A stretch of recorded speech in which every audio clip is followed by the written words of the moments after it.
Karangatiara, karangatiara, pohiri tiara, ngā iwi o te motu, ngā mano tini, haere mai, he hui aroha, mō koutou e ngā iwi, nā unei te aroha, me te mamai. Tēnā tātou katoa.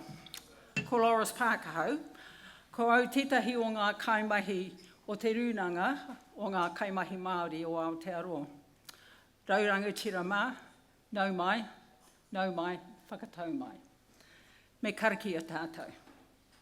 Kia uru mai ahau ora, ahau kaha, ahau maia, ki runga, ki raro, ki roto, ki waho. Rere hau, pai mārire. Reimagining Aotearoa together. When we launched this whakaaro nearly a year ago, I spoke about tuwhitia te hopo, mai rangatia te angi tū. Feel the fear and do it anyway. Well, that's what we did.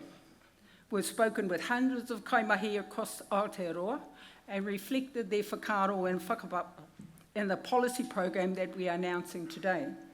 Yes, they were fearful, but they did it anyway. As a union movement, we are united in calling on this government to end their race-baiting and anti-Māori politics.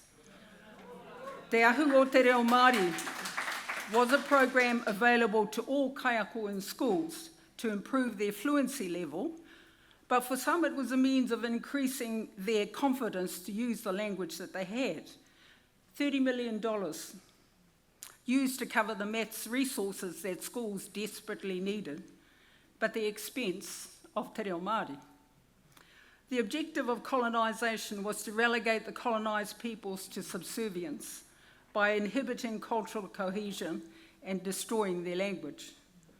The destruction of Indigenous languages happened all over the world, and in the case of Aotearoa, Te Reo Māori had almost disappeared in one generation.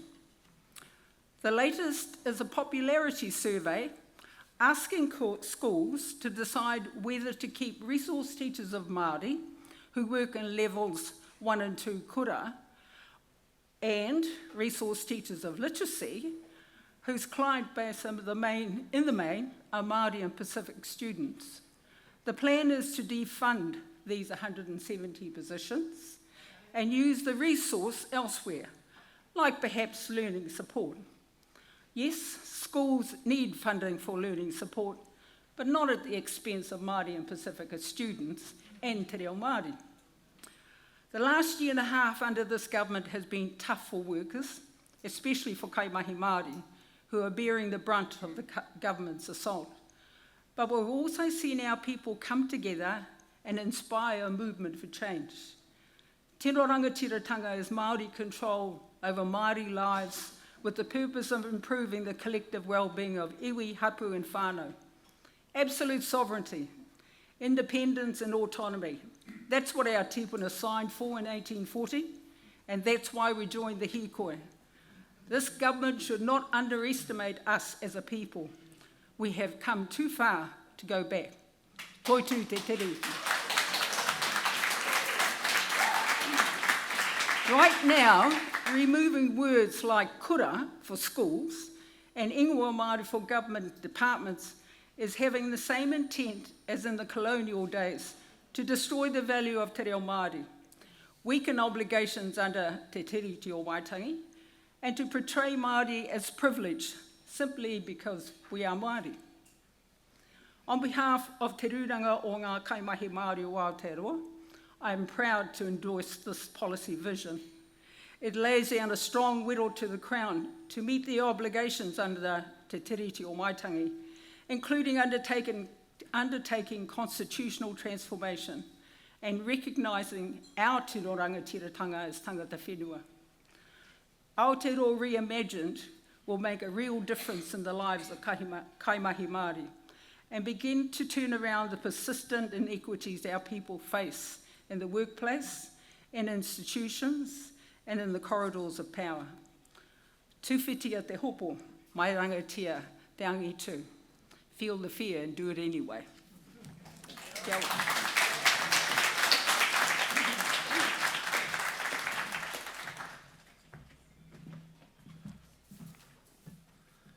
Kia ora, Loris. Ko Richard Wagstaff aho. I'm the President of the Council of Trade Unions. Ena mana, ena rio, ena karangatanga maha, tēnā koutou, tēnā koutou, tēnā koutou katoa.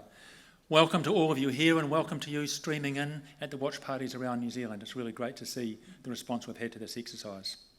It was almost a year ago in this very room at an event very similar to this, where we kicked off a series of conversations around the country. And those conversations have taken us far and wide, from Whangarei to Dunedin and many places in between. And we've had conversations with workers, union delegates, community leaders, and they were pretty frank and unvarnished. And they revealed a real sense of the need to change course, a real sense that what we're doing isn't working, a real sense that workers feel left behind, excluded or ignored, and yet we're doing the mahi. They also talked with pride about what they do in their work and how hard they work every day and apply themselves, and how hard Kiwis work at work, and how we have a strong sense of pride in the effort we make and the work that we do. And despite that, there's a real sense of desperation and despair, a sense of running on the spot, a sense of going nowhere, and a sense of living from paycheck to paycheck. And inevitably, when we had those conversations, people said, how do we get here? How could this be? How could it be that the cost of living is so high, wages are low, productivity is poor, when we work so hard? We're good workers. Why? When we put in that effort every day, we pay our taxes, we live in a country with apparent natural abundance, why is it that we seem to be slipping down the international scales, and why is it that we're struggling so hard? Didn't we take the pain in the 80s and 90s? Remember the medicine? Remember the revolutionary economic ideas in those periods? And that was going to deliver us to be world beaters. That was going to deliver working people and all of us to have more wealth than we could believe. I think we're going to get tired of winning, to borrow a phrase. And we also learned along the way how we're going to get paid as much as the Australians and how it would be as good as that. All empty promises. And people are like, we're over this stuff. We've heard it all before and we don't think it's going to happen. And then, of course, there's the feeling like, but how come when things are parcelled around, the people who are doing really well seem to be getting all the parcels? They're catching the breaks. The very people who need it the most are taking the hits every day, more and more. It doesn't make sense. To say there's a feeling of that there's a significant room for improvement would be a major understatement. There's a real sense that we're stuck. We're not on the right track. We're stuck in a rut. Work is not available to far too many people. What there is for many people very insecure, poorly paid, unsafe, getting unsafer by the day by the look of things. A real sense of a lack of dignity and value at work. There's unacceptable levels of grinding inequality and poverty. And we all see that. We see it on the streets every day.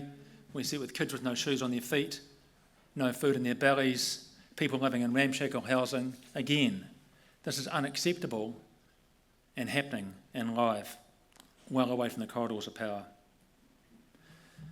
We know that the economy is broken. We seem to be crawling from recession to recession with anemic growth. And that not only is the pie not growing, it's not being shared at all. In fact, we know the Fair Pay Agreement Working Party that I was a member said for decades, productivity and real wages have decoupled for the worse when it comes to working people. And in fact, if we take last year, wages rose 1.7%, while profits rose 5.7%, over 3 times faster than what we're getting for our work. The settings, the systems simply aren't working. Health, education and public services are completely overwhelmed and being smashed, and that's really causing a lot of anxiety amongst people. Will it be there when I need it? Will it help me when I need it? And I guess to compound everything, we heard loud and clear people talking about their children or their grandchildren. Are they going to stick around? Or are they going to head overseas where the grass looks a lot greener, the public services are a lot stronger, the wages are a lot higher, minimum standards exist in modern awards, and the cost of living is lower? People talked about the government seeming to shrink from its responsibility, seems to be retreating. It's not supporting economic and industry development. It's not investing. It's divesting. We're seeing hundreds of scientists, for example, being flicked by the government. Almost every day we see more going out there. We can't get there if we don't do R&D and innovation. We're seeing public services are being hit from on high with blunt restructuring. That is not the way to run an effective and efficient public sector, by just announcing from on high these blunt changes that come into place no matter what the need or what the cause. And there's obviously a real concern of the political leadership, not just of the public service, but of our foundation, T3T, and using it as a political football for political opportunists and economic vandals. So we know there's plenty of things not working, and we got that loud and clear. But what do we want? What are we going to do about it? Well, clearly, if we continue like this, things aren't going to change, so we need to do things differently. And we know just complaining about stuff isn't going to fix things either. We have to put out new ideas for a change. We need to set out a vision, where do we want to get to, and some policies to get there. And that's what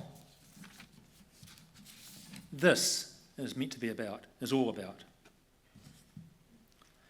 Aotearoa Reimagined is a product of those 12 months of discussion we had with members and workers and community leaders across the country over the last 12 months. It sets out some key policy areas that we really want to advance. And there's a broad suite of policies in here. It's not the full and final word on all of them. We will be releasing more detailed policy documents over the course of the next year, which flesh out many of the elements within this document. But it gives you a taste of the direction of travel we think we need to travel in if we're going to change things the way they are.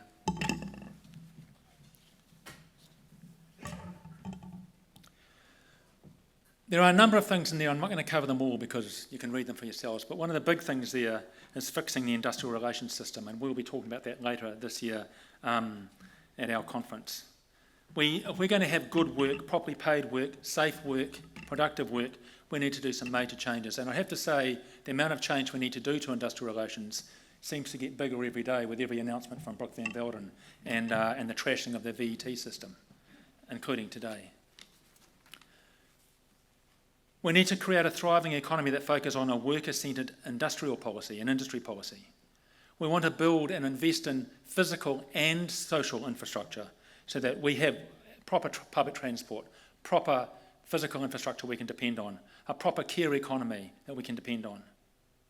We need to ensure that there is a just transition in place for workers and industry while taking strong climate action and also adapting to AI and new technology. We need to, of course, make sure that everybody pays their share, that we get tax reform that is fairer and means everyone's contributing, not just working people, but everyone who's accumulating wealth. And many more issues in there, but one of them is also the issue of improving public debate and dialogue. Democracy is under threat. We badly need proper public information we can all trust and use as a basis for debate and be up for having debate. So we know what we don't like, we know what we want to do, but just talking about what we need isn't going to do it either. We actually need the political will to make the change. We didn't get here by accident. We didn't sort of roll up in 2025 and think, gee, how did that happen? This was well and truly designed, this was well and truly executed, and we're the victims of that. So we need to get our act together and have a deliberate design and a deliberate plan to get out of this, because it won't happen by accident. We need to build political courage for real change. We don't want to just tinker with the status quo. We need real political change and courage to do it. And that doesn't mean just changing the government. That means changing to a government which is committed to a worker-centred future, a government that is committed to advancing the lives of rank and file people, not just a faith in trickle-down economics.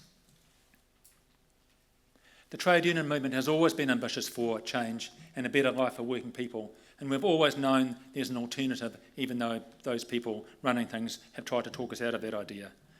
It's time to overturn these tables. It's time to put working people and the planet ahead of and the centre of our plan and create an economy that will serve us and the next generation well into the future. Nō reira, tēnā koutou, tēnā koutou, tēnā koutou katoa.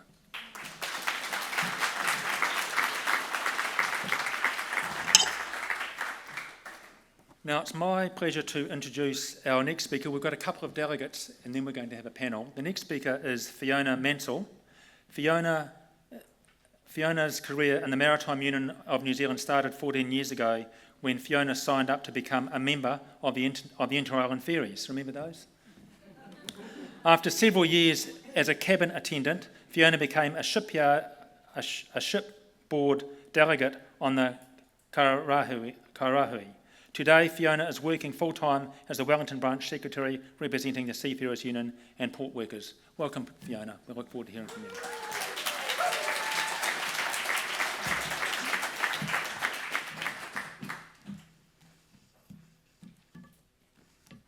Thank you, Richard.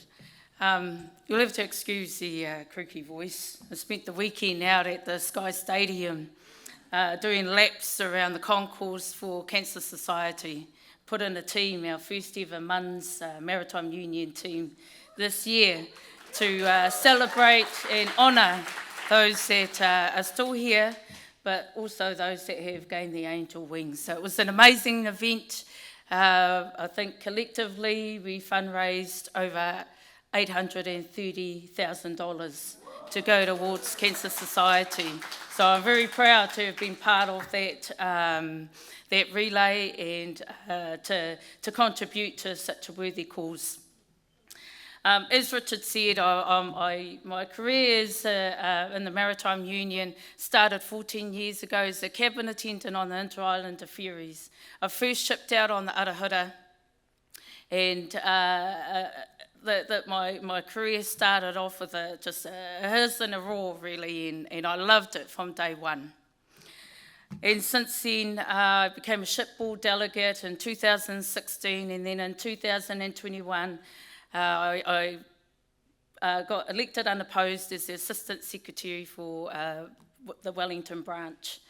And then back in 2024, just last year, I was elected in as the Wellington branch Secretary. And then just this year, thank you, I was elected in as, just last month actually, I was elected in as Assistant National Secretary. So it's amazing, thank you. It's amazing where you start from, the small beginnings and what it leads up to. And my journey this far has all been because I signed a bit of paper to become a member of the Maritime Union of New Zealand, and I'm so proud of that journey. But I want to just quickly talk about the nature of my membership and the jobs that they do on the ferries, because I think it's really important. Obviously, with all that's gone on with our ferries and whatnot. But we look after, on the ferries we have cabin attendants, cooks, stewards or domestics. We have able-bodied seafarers, we have deck watch ratings, we have trainee ABs, we have motormen and engine room wipers. So they are the people that we look after and represent and support on the ferries. I also look after port workers here in Wellington, and it's such a rewarding job, and just when you meet these people and you see how hard they work and they work for their families, it's their bread and butter, you know. So they work really hard, and they are responsible for looking after the passengers on board the vessels. They are responsible for loading and unloading the vehicles, the rail, the trucks, the camper vans, all of that. So it blows me away that, you know, that this government cancelled the ferries and just went on another direction. But thankfully we are slowly maybe heading back into where we should be going, and we've started off with the announcement last week with the new ferries coming out that they are going to be rail enabled, and that's a small win and a bit of a tick there, but we've still got a lot of work to do. These workers, they do an amazing job in keeping the world moving forward. However, our industry has taken a huge hit, probably the worst ever, with the removal of several vessels from the New Zealand coast. in the last few years, a shortage of seafarers due to a lack of training resources, and of course, the major one which I've just mentioned, the cancellation of the IREX project. This has obviously had a negative impact on our country, but the biggest impact and negative impact it has had on my membership is the redundancies that came through last year. With about 26, 28 of our ABs had to say goodbye. Some of them had been working out at sea for decades. That was their livelihood. And they actually, a few of them moved over or moved on to allow younger people to come in and give them the opportunity that they once had.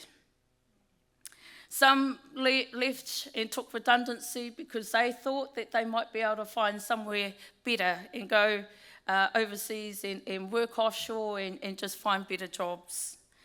Others were forced out. And that was probably the hardest thing about watching this whole process, is watching people get forced out of jobs. And I'm just not talking about our industry, the seafaring industry or the maritime industry. It's all industries across the country. And it's a blooming disgrace that this is going on in such a beautiful country as Aotearoa. We have the resources and we have the people. We have everything that we could possibly hope for in this country. But it's going down the toilet. It really is. I want to just quickly read, and this kind of like sums it up for these seafarers. I want to quickly read something, an article that a young seafarer sent in to us just recently. His name is William Brockway, and I used to work with him on the ferries. And he says this: I was proud to be a seafarer for my country and to give everything I had to support our industry. Seafarers work long hours under tough conditions. We do it not just because it's our job, but as it's our duty as a seafarer. Regretfully, after being unemployed for so long and refusing to give up my passion, I am forced to find better opportunities elsewhere. I and many of my shipmates are forced to look overseas just to secure employment. We don't want to leave New Zealand, but we have to, just so we can work in our industry. Our industry is under threat. We have received very little support from government, current and past. We are the backbone of a society that refuses to look after us or even just acknowledge us. If we as seafarers down tools, not only here but globally, society would cripple within a week. I am unfortunately forced into moving so I can remain in my industry, but I have compassion and understanding for nurses, police, tradies, teachers, and so many more who choose to move because they can't take the low, unappreciative wages and conditions anymore. So I'm really grateful for NZTU for coming out with such a cool thing like this, Aotearoa Reimagined. And I'll just read the first paragraph. Aotearoa, New Zealand finds itself at a crossroads. Our current path keeps us stuck in a broken economy with low wages, insecure work, and out-of-reach housing. Ordinary Kiwis work long hours while the rich keep getting richer. A polluted environment and the impacts of climate change make us sick and rob our kids of what makes Aotearoa special. Workers struggle to access the basic services they need to live healthy and fulfilling lives. And Richard's already touched on that, and so I felt the need to touch on that as well because it really ties in with our industry. And finally, I'll just say this. The day I was elected in as the Assistant National Secretary on the 3rd of March 2025, I sat down with a bunch of members, and we were having a little bit of a celebration, and three guys turned around to me, who voted obviously for me, and they says to me, "Fee, don't ever forget us, the people. Don't ever forget us, the people." And then they said this: "We voted you in, and in 4 years' time, we can vote you out." Thank you for listening.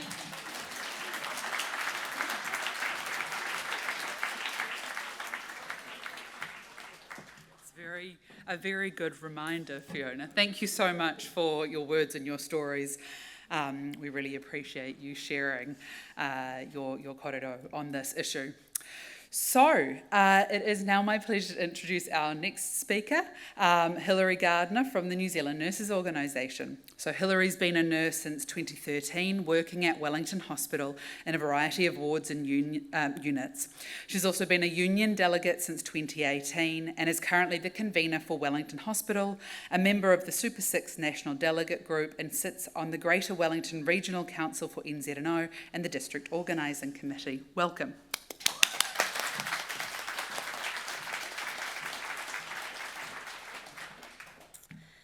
Kia ora, ko Hilary Takuinga. As was said, I'm the New Zealand Nurses Organisation Wellington Hospital Delegate Convener, and I'm a nurse here in Te Whanganui, Aotearoa, Wellington.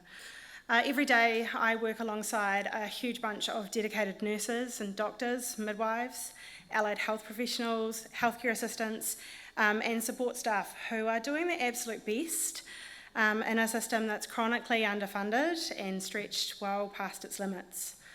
For years, successive governments have underinvested in healthcare while continuing to expect those of us on the front lines to pick up the slack. They keep setting us targets, shorter wait times, faster discharges, quicker surgeries, without giving us all of the staff we need, the resources, or the infrastructure to meet those targets. They expect us to do more and more with less, and we've reached breaking point. Patients can't even get in to see a GP if they can register with a GP, and they can't get an appointment. They're waiting weeks. That means that people are waiting longer, they're coming into EDs with worsening conditions, and they're needing urgent care that could have been prevented. Our current Health Minister, Simeon Brown, has hinted at introducing GP wait time targets, but those targets don't mean anything if there aren't enough doctors and nurses and clinic staff to meet them. When patients finally do make it through the doors, there are more barriers. Without proper funding for radiology, pathology, diagnostic services, essential tests are delayed. That makes it harder for us to provide the care in a timely fashion. Without efficient and modern IT systems, we are bogged down in paperwork and waiting for the wheel of death to move on. Elective surgery waitlists are skyrocketing as well, with thousands of patients waiting longer than is clinically safe. The government's thrown $50 million, but the problem, outsourcing it to private hospitals. But everyone agrees that just shifts the problem. It's a band-aid. So what does it mean in reality? It means people who should have had straightforward procedures months ago are now in chronic pain. They're unable to work, and they are developing complications that put even more pressure on an already failing system. It means our theatre nurses and surgical teams are operating beyond capacity, but the bottlenecks in our recovery wards and our post-op care units mean that our services remain clogged. Meanwhile, the people holding the system together, our healthcare workforce, we're overworked, underpaid, and burnt out. We're losing nurses, midwives, and doctors to Australia and further afield, where they're offered better pay, safer conditions, and a government that actually invests in them. And who can blame them? It's not just our frontline staff who are feeling this pressure. It's not just what happens in our emergency department or on the wards. It's our cleaners who ensure infection control. It's our orderlies who transport patients. It's our social workers who help our patients transition back into the community. They're all critical support structures that help our hospitals keep functioning, and yet they're constantly overlooked, underfunded, and undervalued. Even our physical infrastructure is struggling. Continued delays and funding uncertainties have left staff questioning whether our critical infrastructure projects are going to be completed in time to meet our community's growing needs. It's not just about the bricks and mortar, it's about ensuring that we have the capacity to care for people properly. This isn't an accident. the state of our healthcare system is the result of political choices. It's choices to underfund, to under-resource, and to ignore the warning signs while expecting the frontline staff to somehow just keep it all together and do more with less. To quote Esther Levy. But we don't have to accept this. Imagine an Aotearoa where every person can actually see their GP when they need to, preventing unnecessary hospital visits, where elective surgeries are happening on time, preventing long-term suffering and disability, where our healthcare workers, both frontline and support staff, are paid and supported properly so they stay in Aotearoa rather than leaving for better conditions overseas, where our hospitals and aged care facilities and GP practices have all got enough staff, enough beds and enough funding to meet the demand of our ageing population rather than constantly working in crisis mode. Where our essential support services, like diagnostics and administration and IT, are fully resourced, allowing our systems to function smoothly. They're not impossible goals, they are absolutely achievable if we truly prioritise healthcare and our workforce. It's time for our leaders to stop making excuses and start making real investments in the people who keep this country healthy. Because without our healthcare workers, both frontline and behind the scenes, there is no healthcare. Namahi, thank you.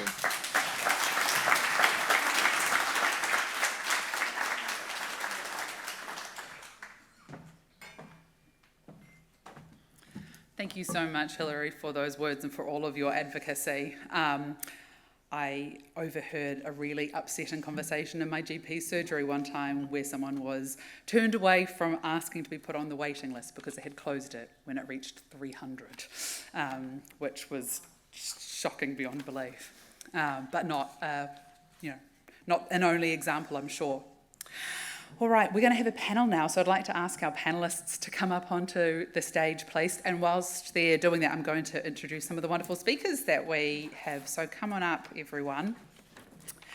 So first off, I would like to introduce, I'm sure she needs no introduction to many in the room here, Sonoma Li'i, Dr. Karanina Sumeo, who is the mother of 2 daughters and a son, originally from Samoa. She was also previously the Equal Employment Opportunities Commissioner at the New Zealand Human Rights Commission, Te Kāhui Tika Tangata, where she led inquiries into pay inequity, the recognised seasonal employment or RSE scheme, and the impact of bullying, racial and sexual harassment in the New Zealand workplace.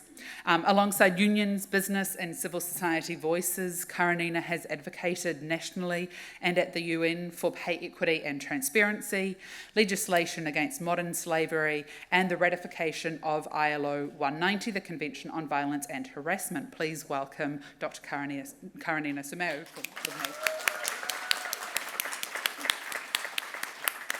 Our second panellist is Ed Miller, who is also someone who will probably not need much introduction to many in this room, as he has more than a decade's worth of experience in union campaigns and research, both in Aotearoa at Workers' First Union, though when it was First Union before the name change, and Southeast Asia at the Building and Woodworkers International.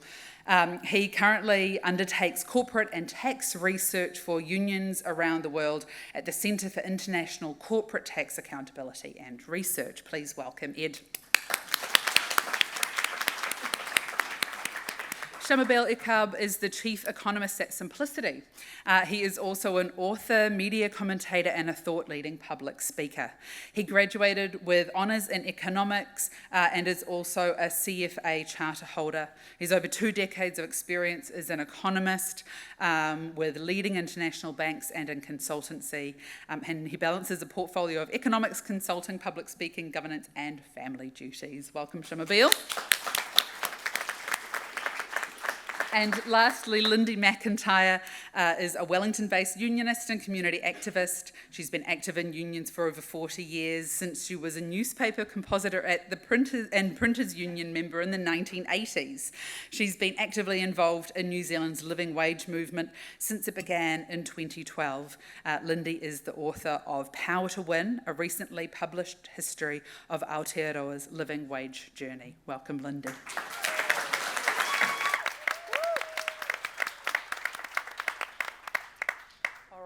So we're all good? Okay, thank you. So I probably have more questions than we actually have time for, but we will. There's a lot that we can talk about this evening. But I would like to ask you a question first, Karanina.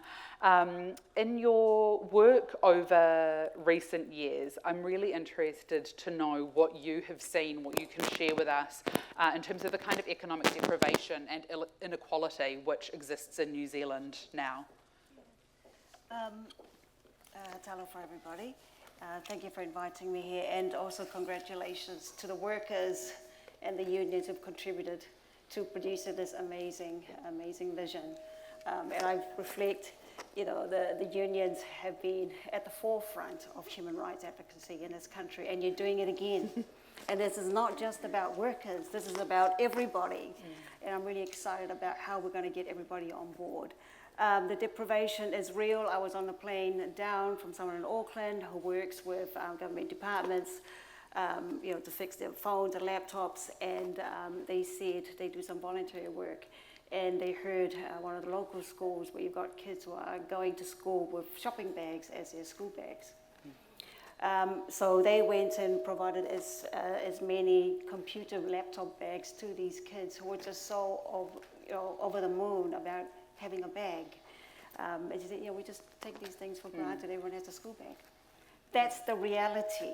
And to have a government that takes pride in eliminating the fair pay agreements, that provided basic guarantees for some of our most vulnerable workers. There's no pride in that.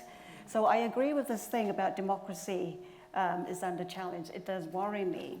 We're at the point now where, the sense of belonging. There are people who are beginning to think, do I belong here? Do I count anymore? Does my dignity count?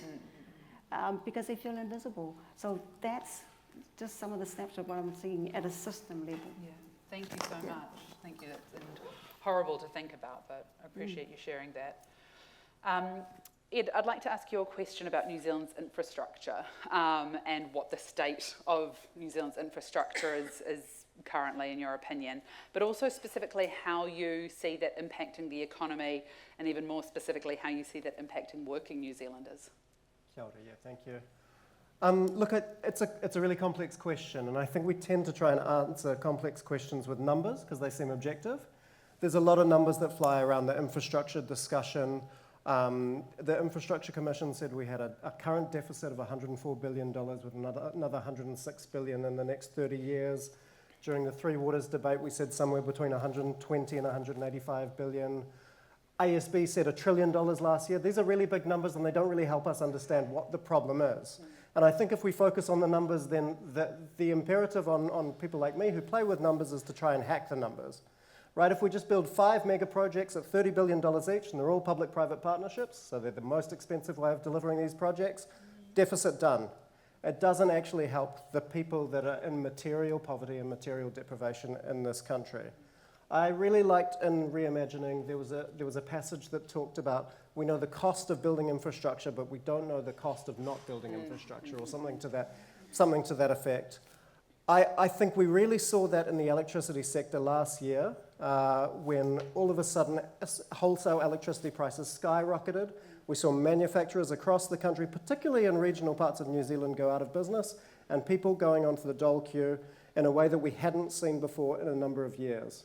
Right? When we privatized our electricity sector, in the years since that, they've paid out $1.4 billion in new renewable electricity projects. They put $9 billion into dividends for shareholders. We have uncosted the liabilities throughout this part of the infrastructure sector, and that's a microcosm for all of the parts of the infrastructure. Hillary talking about health, about various parts of housing, which is in a parlous state throughout this country, aged care, early childhood education. We really need to locate the human stories and the people's faces and the struggles that exist within that, so we can think about what's the infrastructure that our people need and what's the infrastructure that our people can provide in this space in Aotearoa. Because I see our infrastructure challenge as a really enriching challenge, one that can be a nation-building kind of project, if we can pull together and get the right policy mix to be able to deliver that and come out the other side of it. We've done it before and we can definitely do it again, but we're at the crossroads. Yeah, kia ora, Ed. Well said. Thank you. Shamabeel, I'd like to ask you a question about government investment. I suspect I know the answer to this, but do you think we need to see more government investment? But I'm really interested to know, in your mind, where do we need to see more government investment, most importantly? The answer is yes. I'll just take a little bit of issue with Ed because I made up that number on the deficit. Somebody has to invent it. So the way to understand the number is, to fill the deficit, you need to make $1 trillion of investment. That's how we would do it if we just did it the old way. And that's just not reasonable. New Zealand can't. And when it comes to investing in our infrastructure deficit and what we want for New Zealand, the question is, what do we want for New Zealanders? And therein lies the challenge, because I think the way that we talk about infrastructure as if it's this thing that happens over there, rather than something that creates better communities for people, that is about reshaping geographies and reshaping communities. So the way I see it is, we have lost infrastructure that's both physical and social. And in both of those areas, we need to see government investment. But I think the challenge is, we talk about it as if they're technocratic solutions. We just need one more bridge, one more thing. But really what we need is a much braver conversation about the underlying reason of why is it that New Zealanders are incapable of making decisions that are for our children and for our grandchildren. Because inevitably, our decisions are short-term and about what are the cost and benefit to us. So it's a very weak answer to your very good question, but the reason I say that is, the reason why we can't invest is not because we don't know what to invest in. We know where the gaps are. Yeah. The reason why we can't invest is because we can't agree that we actually want to do a good thing for our grandchildren. Very well said. Thank you, Summerfield. I had to have a dig at him. Very good. Lindy, you've spent many years campaigning for the living wage in New Zealand. I'd like you to share with us why it is that we need better, more aspirational minimum standards like the living wage, and also related to that, fair pay agreements as a mechanism for setting better minimum standards in New Zealand. Okay, as the oldest panellist here, I've actually got some notes. But just going back, yeah, I have been active in unions for 40 years. That's as a worker, a delegate, and an organiser and campaigner. And I remember the security that I had when I had an award, for the 10 years in the 1980s, when I was covered by the Newspaper Printers Award. And I remember as a young organiser what it was like organising workers who had minimum pay and conditions, who we knew what they were because we got sent out in our car with a whole lot of little books in a box, and they were the awards. And so we lost all that in 1981 with the Employment Contracts Act. And it was a pretty big loss, and we've never got back that certainty. It wasn't perfect, but we haven't got back those minimum workers' rights and conditions and wages that we had then, that I grew up with. And we see it all around us, just like Richard was saying. We see it in people with poverty wages and in insecure work. We see it everywhere.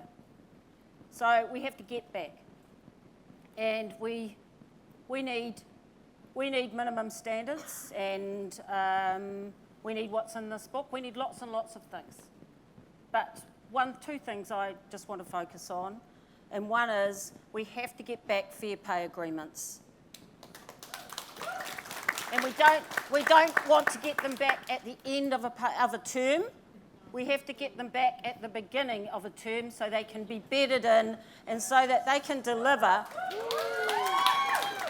decent pay and conditions for early childhood workers, for retail workers, for bus drivers, for cleaners, security guards, and anybody else I've missed out that needs to be on that list. So we have to get fair pay agreements back because these are workers, and all workers have got a right to live in dignity and have decent lives and know what their minimum standards are, and to have fair pay agreements that cover industries so that all workers are part of that industry have those minimum pay and conditions.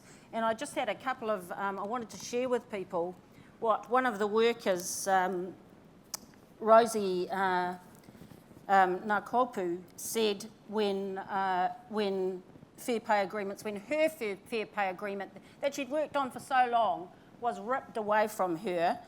She said in the first 100 days of this government, she said, it's such an important document for us because it gives us the ability to bargain, to improve conditions, health and safety, our levels of pay. It's supposed to build a future. So we need to bring fair pay agreements back, and we need to fix low pay. So that's the other thing that I'd like to emphasise and that you've asked me about anyway. No one can live on the minimum wage, especially with the disgusting increases that we've seen in the past 2 years. It's absolutely just outrageous. The living wage it's not a luxury, it's not a wage of luxury, but it enables people to live decent lives and to participate in society. So think about the figures. So the current minimum wage, $23.50. The living wage, $27.80. Difference of $4.30 an hour. The difference between having a life and being in poverty. When the living wage moves to $28.95 in September, a difference of $5.45 an hour. So when Meli Paua's pay lifted to the living wage after years of struggling to feed her whānau, she said, it's been too long coming, but it's made such a difference. So we need to shift workers to the living wage as soon as possible because workers and their whānau are struggling in poverty every day. And we need fair pay agreements because it's fair and it's good for everyone. It's good for our economy, it's good for communities, it's good for workers. It's just good. It's a good thing. That's why we need both those things. Yeah. Thank you, Lindy.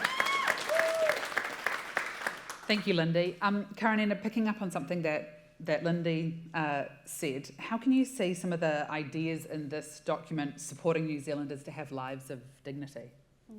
Well, I support everything that Linda said around the fair pay agreements. Even now people think, well, what is fair? You know, when the word fairness, the word equality is seen as a threat. Of course, it's only seen as a threat by those already privileged. So, you know, we need to sort of turn that thing around. I wanted to just commend the group on continued advocacy around pay transparency, recognising ethnicity and gender. And I want to say thank you for that, because I look at Dennis and I think of all the migrant workers who came to the Human Rights Commission and told us their stories. You know, for a long time we've talked about the gender pay gap, but to recognise our diversity and the value of people who have come here, who are now raising their families here. I talked about belonging before. By you merely having that word ethnicity in there makes people feel like they belong here. So I want to thank you for that.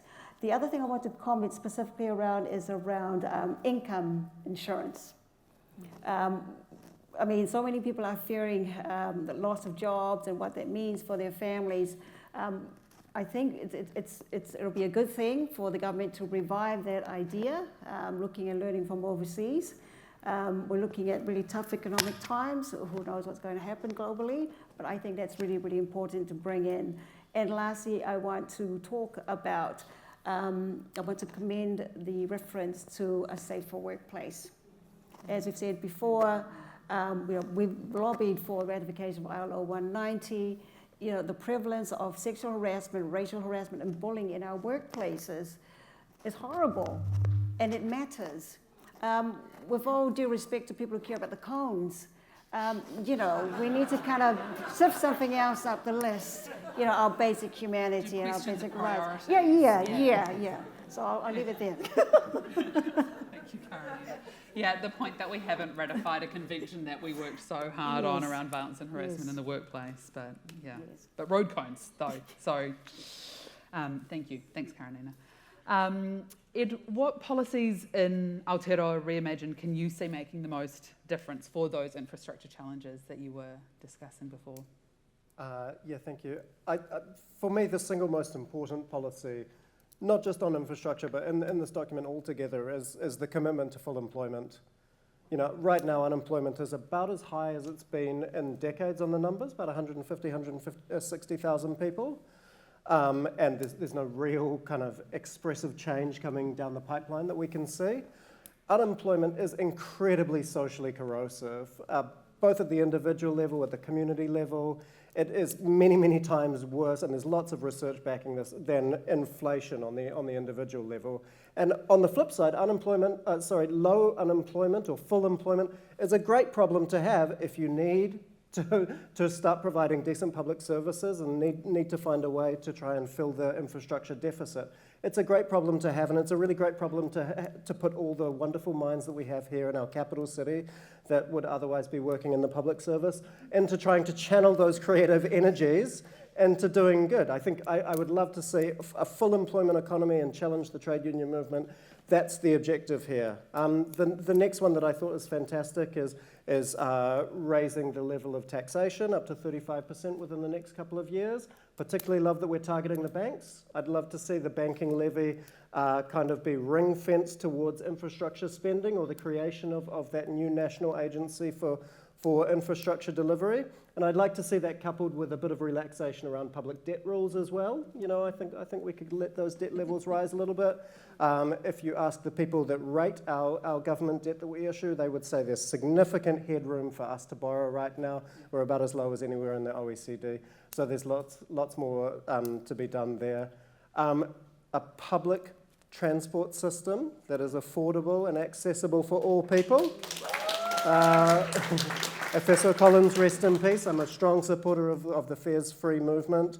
I think we can keep going on that. If I go to catch I live in Whangarei, when I catch my local bus into town, the company who I pay is based in the Cayman Islands.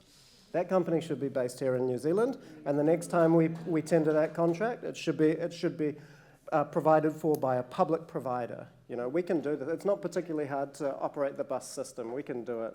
There's no problem. And then the final one that I wanted to point out, which is a bit of a no-brainer for me, is that our electricity should be under public ownership.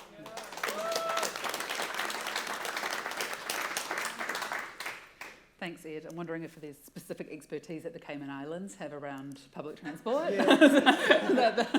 Transport safety hub. Yeah. That's what they're known for. Shamaville, how, in your opinion, how do we go about raising the adequate revenue that we need for the investment that we need, which we've discussed this evening? Yeah, look, when it comes to the investments that's required for New Zealand, we know that much of it will pay for itself. We should be borrowing money for that stuff. It's a no-brainer because the benefits accrue to future generations.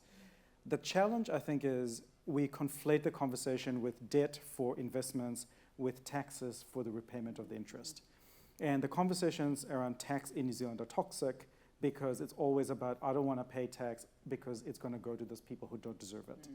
So there is a really big underlying problem around how do we talk about tax that's not necessarily about how much tax do I pay, but what sort of society do I pay it for? So because we can't see the value in the public services that we're getting, and I listened to you, Hilary, in terms of the public services we get. When I took my dad to the hospital, that's the public service you get. Right? So to be able to humanize the public services that we get and to celebrate and to value it is the first difficulty. We have negated the language around tax as something that you pay rather than something that you receive, because that is the price of the social good and the collective good that we get. In the absence of nuance of this conversation, we gyrate between these two extremes of scarcity or abundance. They're both overly simplistic and they're stupid, because the nuance is somewhere in the middle where there are some costs that have to be borne by some members of society for the greater good of the collective. and we are afraid of confrontation. We're afraid of admitting that some people will have to pay more so that all of us can have a better life. And therein lies the problem with tax. I think the way we pay for it is enough of us deciding that, yes, we want to pay a little bit more because it's worth it for a better New Zealand.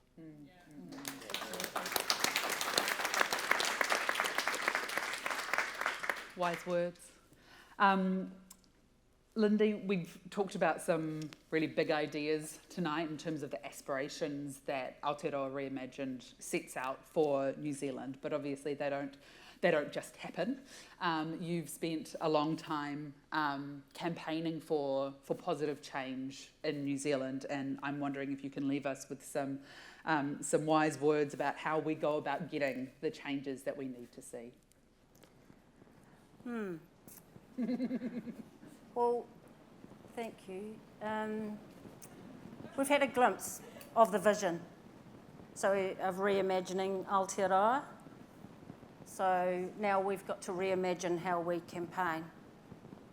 And to achieve all of this, we basically, we need a big, broad-based movement that can demonstrate power of the community as well as our union movement. We certainly can't do it by ourselves. The union movement can't do this by ourselves alone.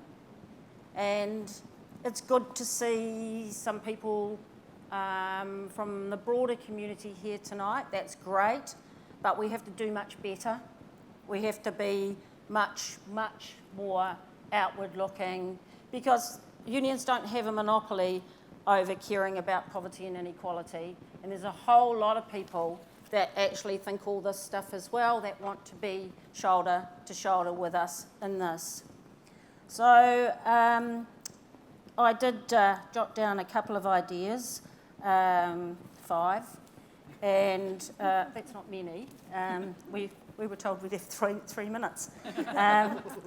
So 1, we need the community vision, to be communicated in a way that people understand. So at the very least, it needs to make sense to union members. And our messages need to have, the way we talk about it needs to have really clear asks. Like, we're dealing with politicians here, no offence to past ones as well. So we need to be, and Celia, yes, we need really clear asks with time frames, and like, this has to happen. So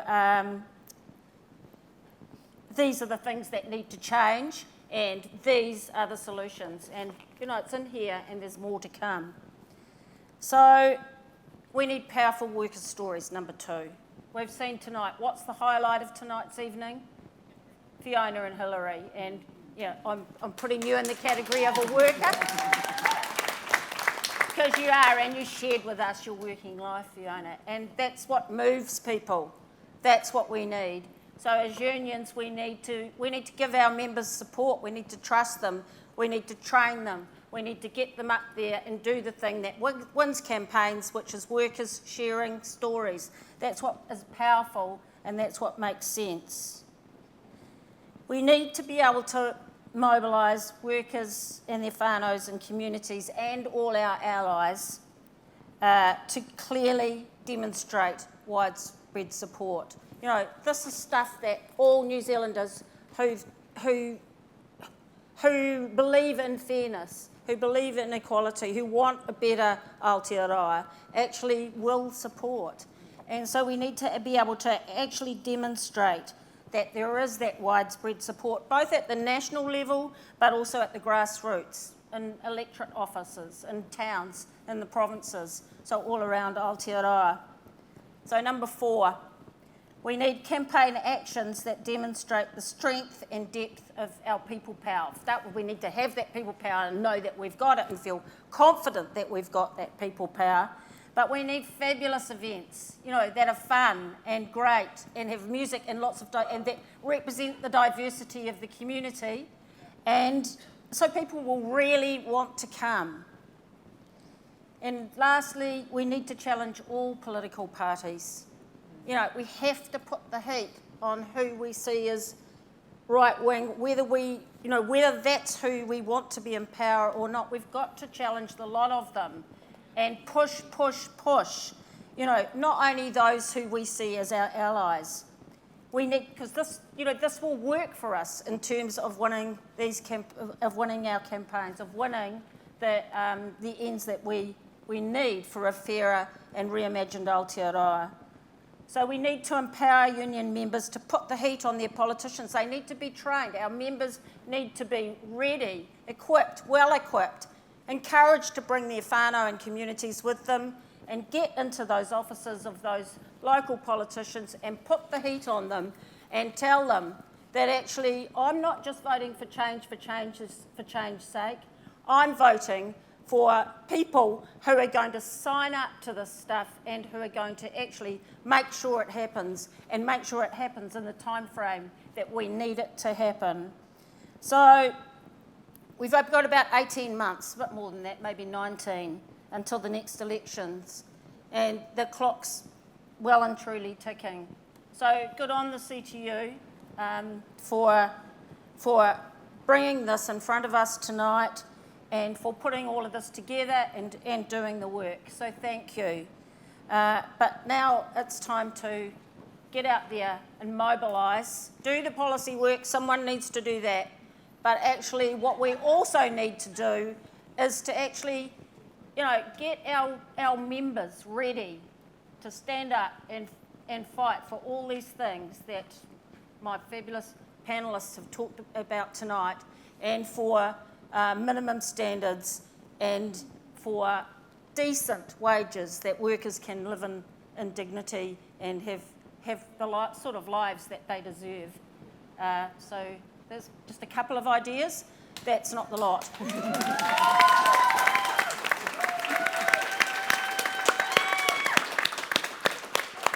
Very good. Well, we've got the plan now. So thank you, Lindy. That was wonderful. All right. Now, we've gone a little bit over, but I think I'd really like to grab a question from the audience. We were hoping to have a little bit more time, but I think we probably have time for just one question. So I'm just interested. We've got roving mics as well at the back. Does anyone have yeah, Tali.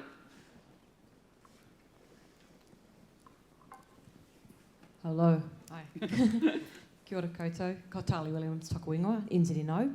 So there are a lot of politicians present here tonight. I'm interested to know what the panellists would like them to know, what message they have for the politicians here tonight. Awesome. Okay. Thank you, Tali. Who would like to take a stab at that? So, yeah, Karenina, thank you.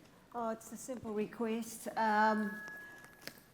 This document talks about constitutional reform, and our politicians will be very aware that our Bill of Rights does not include the right to work, the right to health, the right to housing, social rights, basically.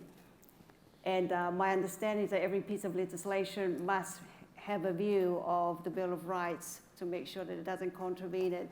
While if it doesn't include these rights, there's a huge gap. So my plea is please review our Bill of Rights and include social rights so that we can talk properly about meaningful investment in education, shelter, and so forth. Yeah. Thank you.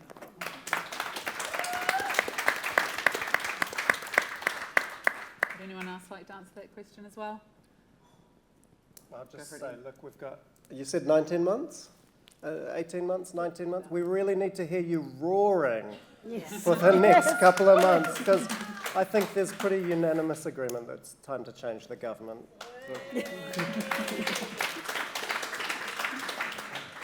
Thanks, Ed. Shamabel, would you like to? Can I just say that regardless of which side of the political divide you sit on, the issue is we're living through a period of social dislocation. Mm-hmm. And if we pursue policies that are technocratic and don't take people with us, we get into a policy cycle of Control Z. We undo what the last lot did. New Zealanders don't want that, and they don't deserve that. It behoves our politicians to remember they're there to lead our country for all New Zealanders, not just their supporters. Thank you. final word, Lindy? Bearing all of that in mind, be brave, you know, be courageous, and actually regarding workplace rights, if you don't want it to seem like you're winding everything back, one piece of legislation can deal with a lot. So one workplace relations law, can fix pay equity, fix health and safety, can protect contractors, can do a whole lot of things actually, and drop the 90 days trial periods, and there's a whole pile of things that can be crammed into one bill. That'd be what I'd like to say tonight.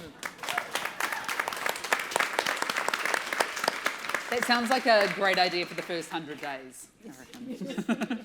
All right, thanks very much to our panel. Please join me in thanking them again. All righty.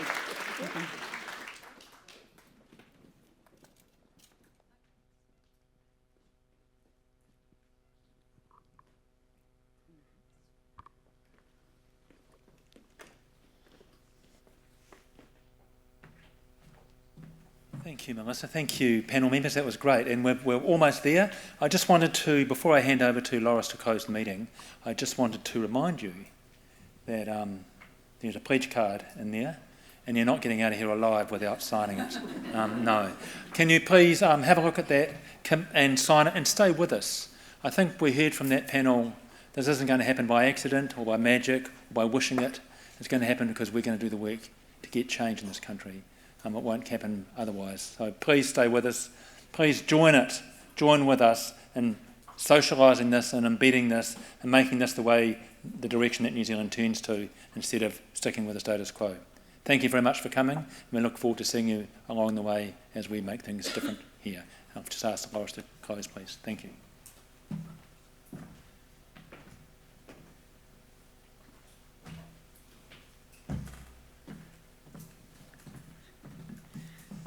Tērā tātou. I think we should thank you all very much for coming tonight, because not just the panellists who were fantastic, but all of you, because as Lindy said, you're now the soldiers. You need to line up and get organised and get trained and ready to rock over the next 19 months. So in preparation for that, I'll say karakia so you can get prepared. Kia tau, kia tātou katoa, te ata whai o tō tātou ariki a Ihu Kraisi, me te aroha o te atua, me te whiwhinga tahitanga ki te wairua tapu. Ake. Āmeni.